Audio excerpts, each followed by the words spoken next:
Welcome. Hi. It's really cold outside, and very fittingly, I have a cold, so I apologize if I sound funny. I am going to try really hard not to stop and blow my nose in the middle of this. And yes, I am one of those people who, the minute it gets cold outside, puts up her Christmas tree.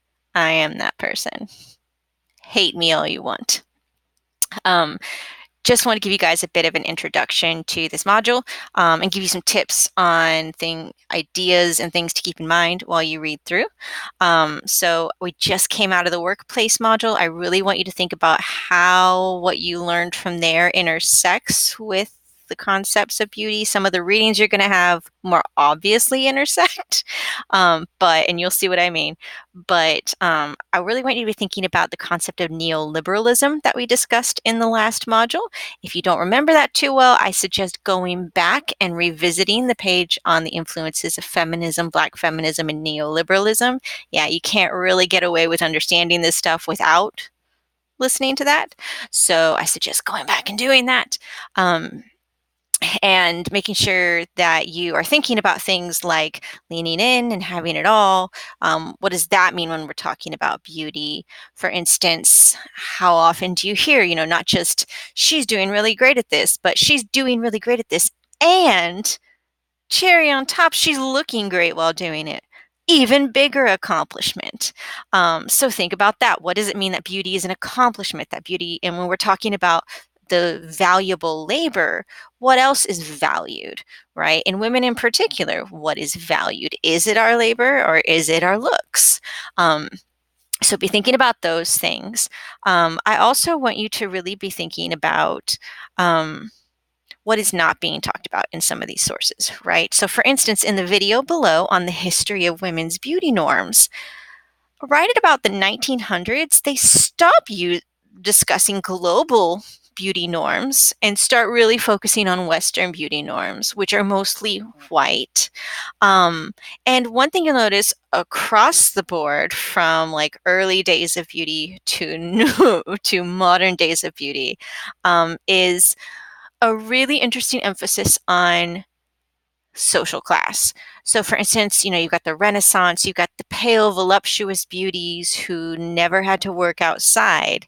And that was a sign of your social standing, was that you didn't have to go outside, you didn't have to work out, you had plenty to eat. So you had more meat on your bones and you were much paler because you never saw the sun. And when you did, you used clothes to hide yourself from the sun so that you could keep that beautiful pale skin, beautiful and pale, not a luxury that all women had. If you look at modern day beauty standards, they're not too different in the fact that they're still really rooted in social class. For instance, if the norm at the moment is to be really tan and really fit, or trim, actually, we'll say trim, not fit. If it's to be trim and to be tanned, and to achieve the perfect cat eye, then you have to be able to have the products for that. You have to have the leisure time for that. Not all poor women have time to go take vacays at the beach that make them tan, or to get the products that mimic it effectively otherwise.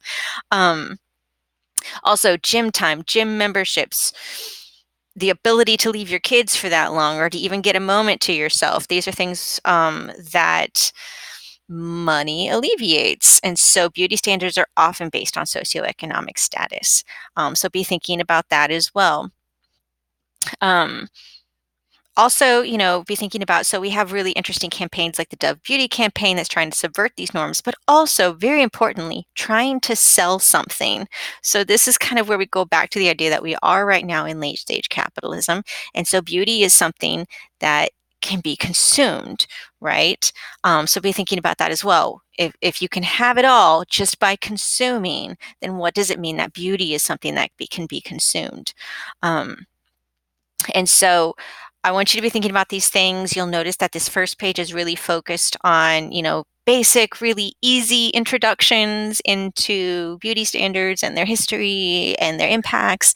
And then the next pages are a lot more filled with scholarly works, but you get to choose what you read based on your interests, really focusing more heavily on what shapes those beauty standards: social class and race.